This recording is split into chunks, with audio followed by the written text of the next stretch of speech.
오늘 우리가 함께 읽을 말씀은 누가복음 11장 24절부터 28절 말씀입니다.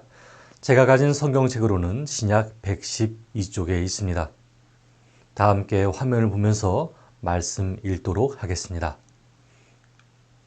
더러운 귀신이 사람에게서 나갔을 때 물 없는 곳으로 다니며 쉬기를 구하되 얻지 못하고 이에 이르되 내가 나온 내 집으로 돌아가리라 하고 가서 보니 그 집이 청소되고 수리되었거늘 이에 가서 저보다 더 악한 귀신 7을 데리고 들어가서 거하니 그 사람의 나중 형편이 전보다 더 심하게 되느니라.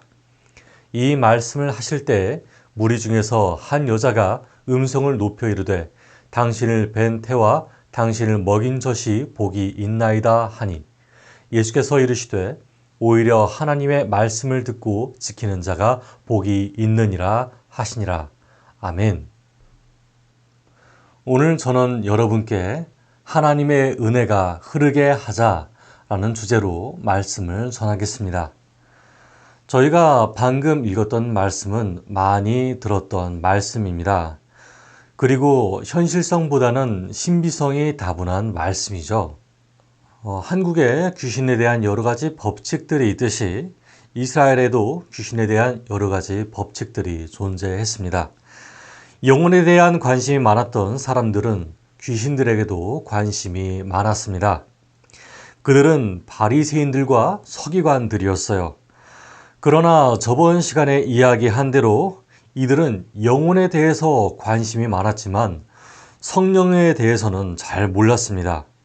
심지어 육신을 입고 이 땅에 내려오신 하나님의 아들 예수님조차도 몰랐죠. 바로 그들 앞에서 직접 말씀하고 계셨는데도 말이죠. 그러나 이 사람들은 눈이 가려져서 예수님을 하나님이 보내신 그리스도라고 믿지 못하는 사람들이었습니다. 이런 이들이 생각하고 있었던 귀신에 대한 법칙이 있었습니다. 여기 본문 24절을 함께 읽어보도록 하겠습니다. 시작. 더러운 귀신이 사람에게서 나갔을 때 물 없는 곳으로 다니며 쉬기를 구하되 얻지 못하고 이에 이르되 내가 나온 내 집으로 돌아가리라 하고. 아멘. 그 귀신에 대한 법칙은 두 가지로 표현됩니다. 성경에도 나와 있죠. 첫째, 귀신은 사람에게서 나가면 물 없는 곳으로 떠돌아 다닌다. 둘째, 귀신은 사람에게서 나와도 같은 사람에게 들어갈 수 있다. 입니다. 첫 번째 법칙을 봅시다. 귀신은 하나님이 능력에 있는 사람들에 의해서 쫓겨날 수 있습니다. 쫓겨나간 귀신은 물이 없는 곳으로 떠돌아 다닙니다. 신기합니다. 어째서 물이 없는 곳으로 떠돌아 다닌다고 이야기하고 이렇게 해석을 했을까요? 이 질문에 대한 답을 알기 위해서는 유대인과 또 그들이 물에 대해서 어떻게 생각하느냐, 물에 대해서 이 상징이 무엇이라고 생각하느냐가 중요한 관건입니다. 그것을 한번 알아보겠습니다. 먼저 물은 자연스럽게 흘러내립니다. 흘러내리는 물은 썩지 않습니다. 썩지 않은 물은 많은 생명을 살립니다.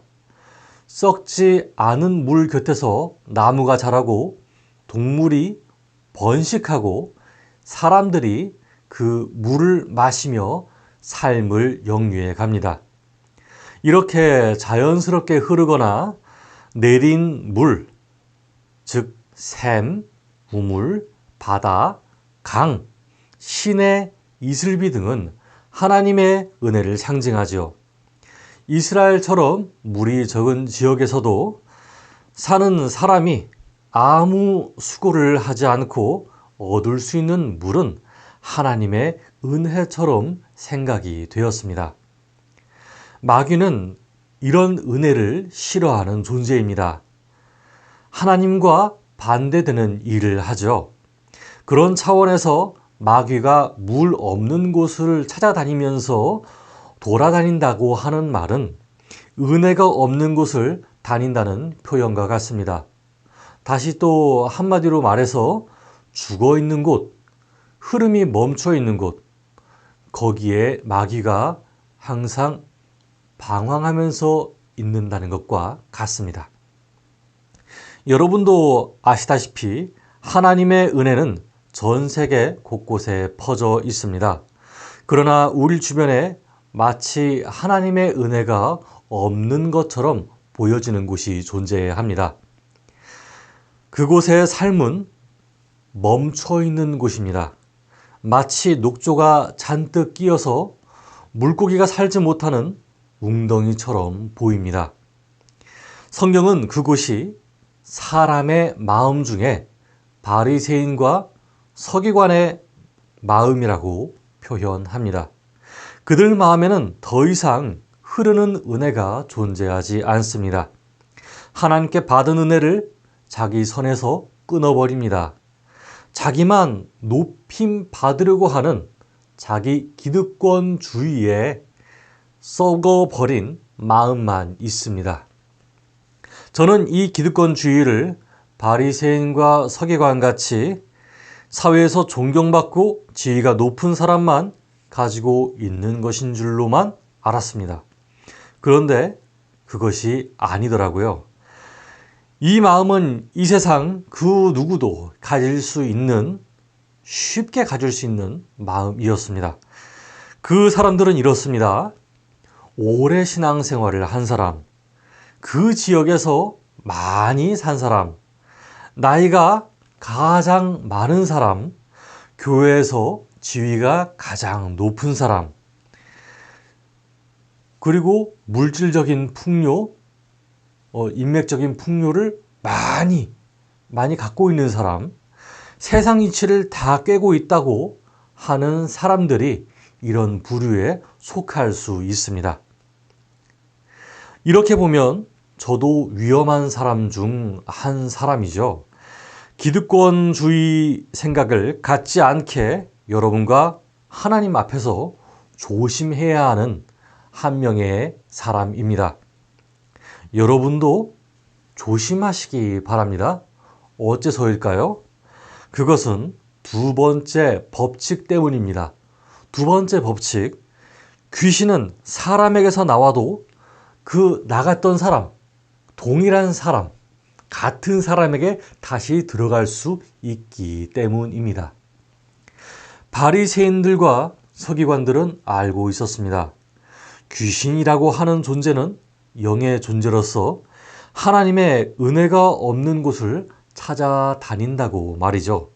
그래서 사람이 하나님 앞에 항상 온전해야 한다는 것을 강조했습니다. 그리고 더불어서 장로의 전통과 율법을 반드시 완벽하게 지킬 것을 강조했습니다. 악한 귀신의 노름에 노란하지 않기 위해서이죠. 제가 여러분께 묻겠습니다. 제가 저 자신의 영적 상태를 스스로 깨닫지 못한다면 저는 여러분께 한 교회의 담임자라고 불릴 자격이 있을까요? 또는 제 영적 상태를 알고도 스스로 그것을 고치려고 하지 않는다면 저는 여러분께 말씀 전하는 사람이라고 불릴 자격이 있을까요? 또 여러분 자신에게 물어보시기 바랍니다. 여러분 스스로 영적 상태를 점검받고 나서 스스로 그것을 고치고자 마음 먹지도 않고 도움을 요청하지도 않게 된다면 어떻게 될까요? 귀신이 들어오고 아니고를 떠나서, 귀신의 존재 유무를 떠나서 삶은 더 이상 회복되어지지 않고 마치 고여있는 물처럼 썩어 버리게 될 것입니다. 여러분께서 기억하시는지 모르겠는데요. 원래 제 고향 속초에 있는 영랑호는 바다와 이어지지 않은 호수였습니다. 이 호수가 바다와 연결되지 않고 물이 계속 고여있는 상태가 있다 보니까 물은 썩어지고 물고기들은 살 수가 없었습니다. 철새들도 잘 접근하기가 어려웠었죠. 그러나 환경보호과에서 있던 이제 저희 아버지가 이것을 터야겠다. 이 호수를 바다와 같이 연결시켜야겠다 생각을 하게 되십니다. 그리고 여러 가지 자료들을 모았고 그 자료로 인하여서 이 썩은 물이 바다와 같이 연결된다면은 바다에 물이 유입되면서 또한 한편으로 호수의 물이 바깥으로 나가면서 물이 질이 깨끗해지고 아마 물고기도 잘 살고 철새들도 잘 날아올 것이다 라고 생각을 하셨습니다. 그리고 아주 오래전 아버지는 환경보호과에 있으면서 그 물골을 트셨습니다. 그 결과는 어떻게 됐을까요? 네, 마치 죽은 것과 같았던 아주 고여 있어서 물고기와 철새들이 더 이상 살지 않을 것 같았던 영랑호가 생명을 되찾았습니다. 물골을 터준 것 때문입니다. 여러분, 하나님이 물골을 터주셨을 때 다시 가로막게 되는 일이 있지 않을까요? 흐르지 않는 은혜, 멈춰있고 고여있는 그런 상태와 같은 마음을 바리새인과 서기관들이 가졌던 것이죠. 이런 이들을 향해서 예수님께서는 꾸짖으십니다. 본문 25절과 26절을 함께 읽어보도록 하겠습니다. 시작. 가서 보니 그 집이 청소되고 수리되었거늘 이에 가서 저보다 더 악한 귀신 7을 데리고 들어가서 거하니 그 사람의 나중 형편이 전보다 더 심하게 되느니라. 아멘. 예수님께서는 앞서 바리새인들과 서기관들을 사랑하시는 마음으로 가르침을 주신 적이 있으셨습니다. 그 가르침은 바리새인과 서기관들의 기득권을 앞세워서 예수님을 비방한 것에 대한 것이었죠.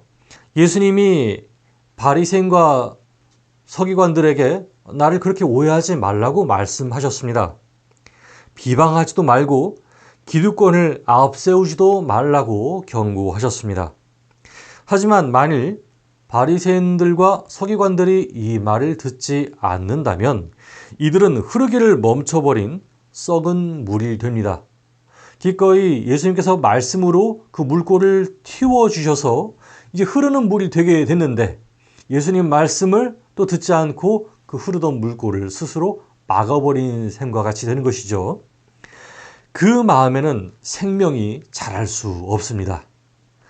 귀신에 대한 학식이 풍부하다고 한들, 그들이 영적 체험을 많이 해봤다고 한들, 신기한 능력도 있고 은사가 많다고 한들, 그들의 마음에 여전히 기득권에 대한 갈망을 놓지 않고 있다면 그들의 마음은 마귀가 들어올 집이 됩니다.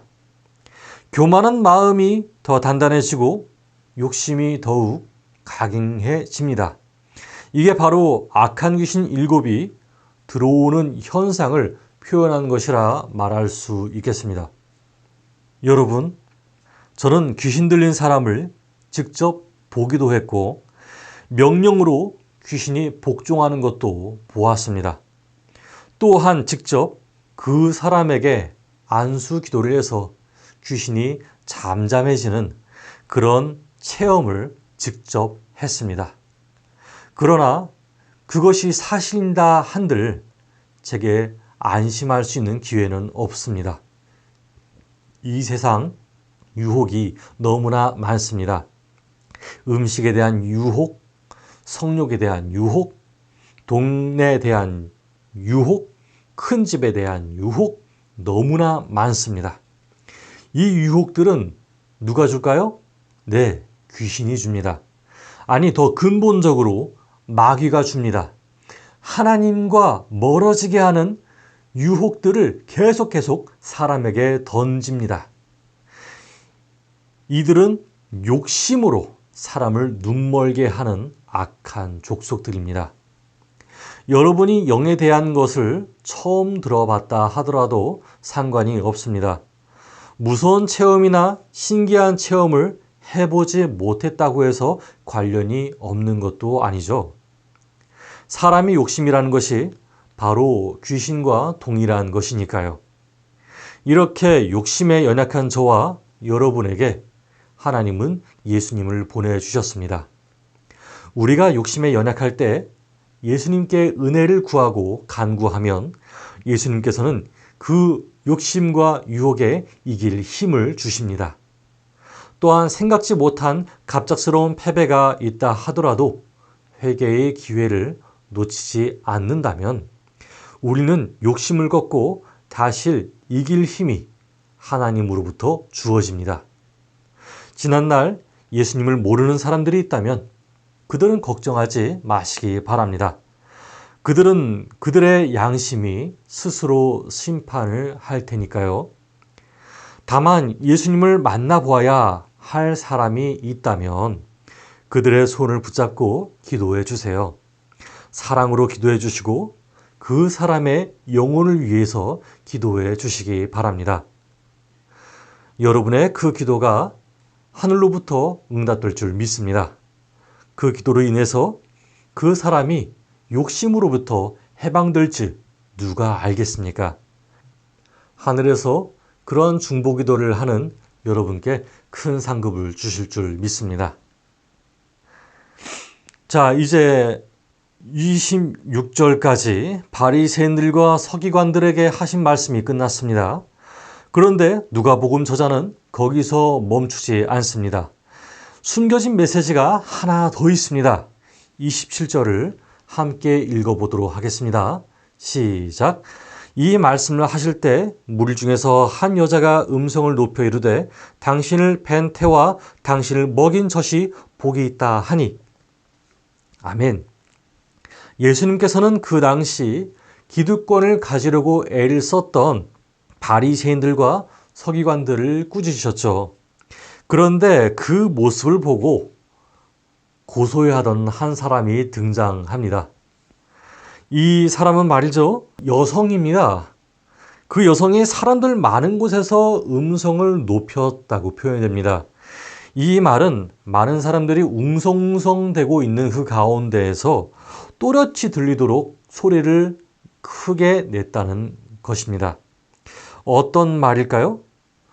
지역해보면 이렇습니다. 예수님을 낳고 기르신 당신의 어머니인 마리아에게 복이 있습니다. 이 말은 얼핏 들으면 맞는 말 같습니다. 그러나 잘 들어보면 그냥 인간적인 말이죠. 당신의 어머니 마리아가 홀몸으로 당신을 잘 가르쳤다라는 말입니다. 이 말은 또 한 번 인간의 기득권주의를 나타냅니다. 예수님은 자신의 어머니가 그런 칭찬으로 기득권을 갖게 하고 싶지 않으셨습니다. 또한 자신조차 기득권에 대한 생각을 갖지 않으셨어요. 왜냐하면 모든 영광과 칭찬을 받으실 분이 오직 하나님이라는 마음과 생각이 있었기 때문입니다. 자녀 잘 키운 것 칭찬받을 만합니다. 옳지 않은 것을 비판한 것 칭찬받을 만합니다.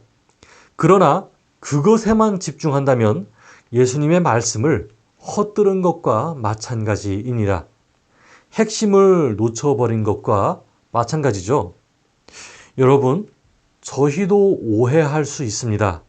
만일 제가 어떤 일을 칭찬받을 만하다 느껴지면 하나님께 영광을 돌리시기 바랍니다.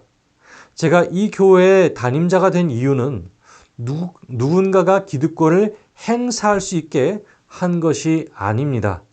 저희 부모님이 애초에 기득권에 관심이 없으신 분들이기도 하지만 여러분이 영광을 돌리실 것은 오직 하나님 한 분밖에 없음을 기억하시기 바랍니다. 그러니까 무엇이든지 사랑으로 하시길 바랍니다. 서로가 기득권을 가진 사람을 깎아내리는 것보다 사랑하고 칭찬하고 서로를 높여준다면 누가 기득권을 가질까 염려할 필요가 없습니다. 거기에 욕심이 자리 잡을 수 없기 때문입니다. 하나님의 은혜가 계속 흐르고 있잖아요. 어떤 귀신이 힘을 쓸 수 있겠습니까? 예수님의 마지막 말씀을 들어보세요. 예수님의 말씀은 최종적으로 기득권을 행사할 사람이 복이 있다 하지 않으십니다. 28절 말씀을 함께 읽어보도록 하겠습니다. 시작. 예수께서 이르시되 오히려 하나님 말씀을 듣고 지키는 자가 복이 있느니라 하시니라. 아멘. 네, 복이 있는 사람은 누구인가요? 한마디로 나왔죠. 따라해 보겠습니다. 말씀을 듣고 지키는 자. 잘하셨습니다. 한 번만 더 하겠습니다. 말씀을 듣고 지키는 자. 네, 말씀을 듣고 지키는 자입니다. 그렇습니다. 이제 말씀을 마치려고 합니다.